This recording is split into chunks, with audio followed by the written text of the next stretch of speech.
Captain Nadia Sullivan stood at the observation deck of the research vessel Hyperion, watching the stars drift by as her ship maintained its position near Europa Research Station. After 15 years in space, the sight still filled her with wonder. The massive form of Jupiter loomed in the background, its swirling storms a constant reminder of nature's raw power. "Captain, we're detecting unusual energy signatures."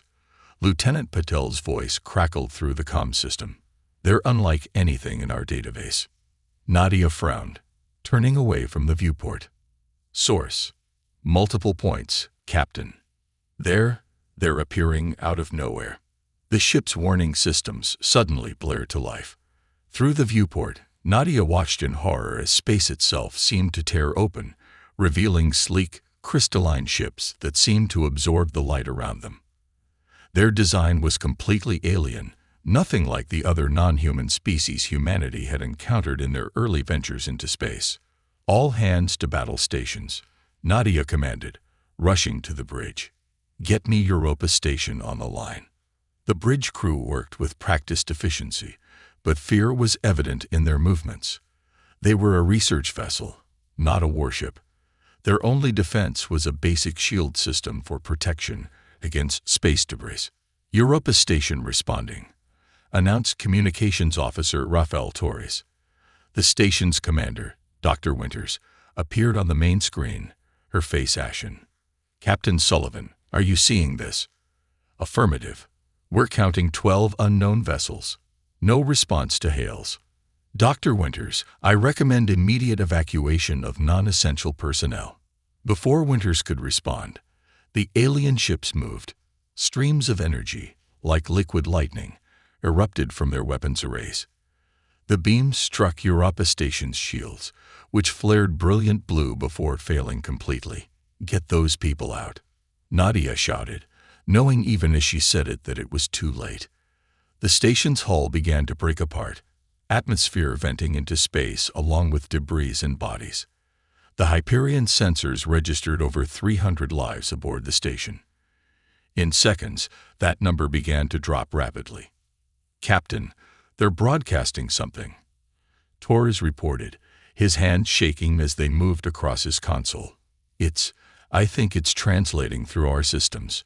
A voice filled the bridge, artificial and cold. "This is the Centauri Collective. Your species has been deemed too volatile for unrestricted expansion. This is a containment action. Resistance will result in escalation." Nadia's hands gripped her command chair's armrests until her knuckles turned white. "Send out a distress signal to Earth Command. Encrypted using Protocol 7. Then get us between those ships and what's left of the station. Prepare for emergency rescue operations." "Captain, our shields won't hold against their weapons," her first officer, Commander David Chen, warned. "No," Nadia agreed, "but we have to try. Those are our people out there." The Hyperion moved into position, its minimal shields straining against debris from the dying station. Escape pods were launching now, desperate survivors making a bid for safety. The alien ships turned their attention to the pods, energy weapons charging. "Not on my watch," Nadia growled. "Engineering, divert all power to the shields. Communications, broadcast on all frequencies. This is Captain Sullivan of the Earth research vessel Hyperion. We are a civilian science ship attempting to rescue survivors. If you continue to fire on escape pods, you will be in violation of every known space warfare convention." The response was immediate and chilling. "Conventions are irrelevant. Containment is necessary." The alien ships fired. The Hyperion's shields flared and failed almost instantly, but they had bought precious seconds for several escape pods to move out of the firing arc. Emergency bulkheads slammed shut as hull breaches opened across the ship's port side. "Status of the pods," Nadia demanded, picking herself up from where the last hit had thrown her. Seven made it past their firing range," Torres reported. 32 people total. That's all we could save, Captain." Nadia watched helplessly as the alien ships methodically destroyed what remained of Europa Station. Her ship's sensors recorded everything. The weapons used, the attack patterns, the energy signatures. If they survived, this data could be crucial. "They're leaving," Commander Chen reported, his voice hollow. Where the alien fleet had been, space twisted again, and they vanished as suddenly as they had appeared. In the silence that followed, Nadia looked at her crew. She saw shock, grief, and anger on their faces, emotions she felt burning in her own heart. "Send the sensor data with the distress signal," she ordered quietly, "and prepare a full casualty report. Earth needs to know what happened here. They need to know what we're facing." As rescue ships began arriving from Mars and Earth, Nadia stood at her viewport once more. The debris field that had been Europa Station stretched out before her, a grim testament to humanity's vulnerability. But as she watched her crew working tirelessly to coordinate rescue efforts, she saw something else too: determination, resilience, the very qualities the collective had feared enough to launch this attack. "They think we're too volatile," she murmured to herself, watching Earth ships emerge from jump points, ready to defend against another attack. "They haven't seen anything yet." Dr. Marcus Rodriguez stared at the holographic display until his eyes burned. The quantum patterns dancing before him held the key to humanity's survival, if only he could unlock their secrets. The attack on Europa Station had happened 3 months ago, and in that time, the Centauri Collective had struck 5 more human settlements. "You should rest," his research partner, Dr. Lucia Wei, said softly. The underground laboratory at Luna Base hummed with energy around them, dozens of scientists working around the clock to find a way to combat the Collective's superior technology. "I can't," Marcus replied, manipulating the hologram with practiced gestures. "Not when I'm this close. Look at these patterns." The display showed brainwave activities from survivors of the attacks. Each scan revealed something extraordinary: quantum fluctuations that shouldn't have been possible in organic matter. "It's strongest in those who fought back," Marcus explained, pulling up comparative data. "The more intense their emotional state, the stronger the quantum signature." "We've been looking at this all wrong, Lucia. We don't need better technology. We need to embrace what makes us human." Before Lucia could respond, the lab's doors slid open. Admiral Jim Park strode in, his presence commanding immediate attention. The Admiral had been coordinating Earth's defensive efforts since the first attack, and the strain showed in the new lines on his face. "Dr. Rodriguez, please tell me you have something," Park said, his voice carrying the weight of command and desperate hope. Marcus gestured at his findings. "What if I told you we could turn human emotion into a weapon? Not metaphorically, literally." The Admiral's eyebrows rose. "Explain." "The Collective's attacks changed something in us," Marcus said, bringing up more data. "Or maybe they just awakened something that was always there. Human consciousness generates quantum fields naturally, but under extreme stress, particularly when defending others, these fields become powerful enough to affect physical reality." "You're saying our emotions can alter quantum states?" Park looked skeptical. "I'm saying we're already doing it unconsciously. The survivors who managed to save others, like Captain Sullivan at Europa, they were accessing these abilities without knowing it. That's why some escape pods made it while others didn't. That's why some shields held longer than they should have." Lucia stepped forward, adding her expertise. "We've developed a prototype interface that could amplify this effect. We're calling it the Quantum Resonance Engine, or QRE." Marcus pulled up the designs. "It converts emotional energy into usable power. The stronger the feeling, the more powerful the output. But it has to be focused, controlled. Raw anger alone isn't enough. It needs to be tied to purpose, to protection." Admiral Park studied the designs, his military mind already seeing the tactical applications. "How soon can you have a working prototype?" 2 weeks for a small-scale test," Marcus replied. "But sir, we need the right kind of pilot, someone with both the emotional capacity and the mental discipline to handle it." "I know just the person," Park said, reaching for his comm unit. Lieutenant Hassan has been running combat simulations since Europa. Her psychological evaluations show exactly the profile you're describing. The next 2 weeks passed in a blur of activity. Marcus and his team worked without rest, refining the QRE while Admiral Park coordinated with Earth's remaining shipyards to prepare for mass production if the tests proved successful. The day of the first test arrived with little fanfare. Lieutenant Olivia Hassan stood in the center of the testing chamber, her dark eyes focused and determined. The QRE interface, a sleek neural crown, rested on her head. "Remember," Marcus instructed through the intercom, "don't fight the emotions, but don't let them control you either. Channel them, give them purpose." Olivia nodded, closing her eyes. The quantum field monitors around her began to spike. "What are you thinking about?" Marcus asked softly. "My sister," Olivia replied, her voice steady despite the strain showing on her face. "She was on Europa Station. I couldn't save her, but I can make sure no one else loses family like that again." The readings jumped off the charts. Around Olivia, the air itself seemed to ripple with energy. Test objects placed in the chamber began to move, responding to quantum fluctuations that shouldn't have been possible. Admiral Park leaned forward, watching through the observation window. "How much power is she generating?" "Enough to drive a cruiser-class ship," Lucia answered, her voice filled with awe. "And she's just beginning." The test continued for another hour, each minute revealing new possibilities. When it was over, Olivia was exhausted but smiling. "When can we implement this in actual combat situations?" "Soon," Marcus promised, already working on scaling up the design. The collective thought they could contain us by attacking our colonies. Instead, they forced us to evolve. Admiral Park nodded grimly. "Begin mass production immediately. And send word to all remaining colonies, we're not running anymore. It's time to show the collective what humanity is truly capable of." As the Admiral left to brief Earth's leadership, Marcus turned back to his work with renewed purpose. The quantum patterns on his display no longer seemed like abstract data. They were the blueprint for humanity's resurrection from the ashes of defeat. The collective had sought to limit human potential.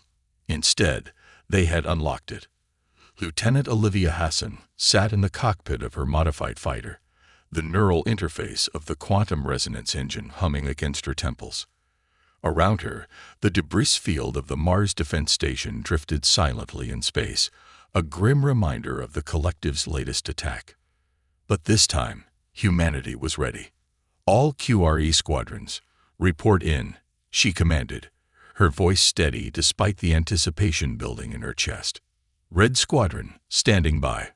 Blue Squadron, ready. Green Squadron, weapons hot."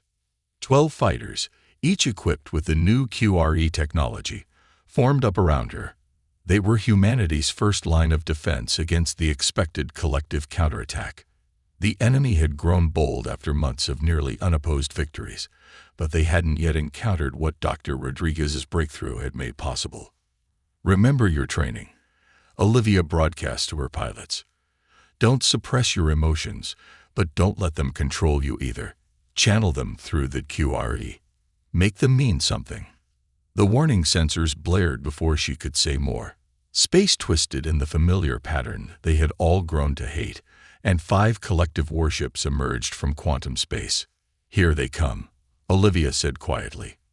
"For Earth, for Europa, engage." The human fighters moved as one, their QRE systems flaring to life. Each pilot's emotional energy manifested differently. Some ships gained impossible speed, others projected quantum disruption fields, while others enhanced their weapons beyond normal physical limits. Olivia felt the familiar surge as her own emotions fed into the QRE. She thought of her sister's face, of the last transmission from Europa Station, of all the lives lost to the collective's containment policy. The energy built until it felt like her entire body was humming with power. The collective ships opened fire, their energy weapons cutting through space with deadly precision. But where before such attacks had spelled doom for human forces, Now the fighters moved with impossible agility, quantum fields bending reality around them. "They're trying to hack our systems," her wing officer reported. Olivia allowed herself a grim smile. "Let them try. You can't hack human emotion." The battle that followed would later be called the turning point by historians. 13 human fighters against 5 capital ships should have been a massacre. Instead, it became legend. Red Squadron ships darted between enemy energy beams, their QRE-enhanced weapons tearing through shields that had once seemed impenetrable. Blue Squadron created quantum disruption fields that caused collective targeting systems to fail catastrophically. Green Squadron's pilots pushed their emotional output to the limit, generating enough power to match the enemy ship's energy weapons. At the center of it all, Olivia led by example. Her fighter moved like a living thing, each maneuver powered by the pure, focused energy of her determination. The QRE translated her emotions into raw power, letting her execute maneuvers that should have been impossible. "Target their primary weapon arrays," she ordered, diving through a barrage of enemy fire. "Show them what happens when humanity stops holding back." The collective ships, for the first time, seemed to falter. Their formations broke apart as they tried to track the impossibly maneuverable human fighters. Their energy weapons, once so devastating, couldn't land a solid hit on targets that seemed to bend space itself around them. How are they doing this? The collective's transmission cut through all frequencies, their artificial translation unable to hide their confusion. Their technology was inferior. They were contained. "You contained our ships," Olivia responded, her fighter weaving through their formation. "You contained our colonies, but you couldn't contain what makes us human." One by one, the mighty collective warships fell. Some retreated into quantum space, their hulls scared and systems failing. Others were disabled by precisely targeted QRE-enhanced weapons fire, their crews forced to abandon ship. When it was over, Olivia and her squadrons regrouped, their ship's quantum fields still pulsing with power. Not a single human fighter had been lost.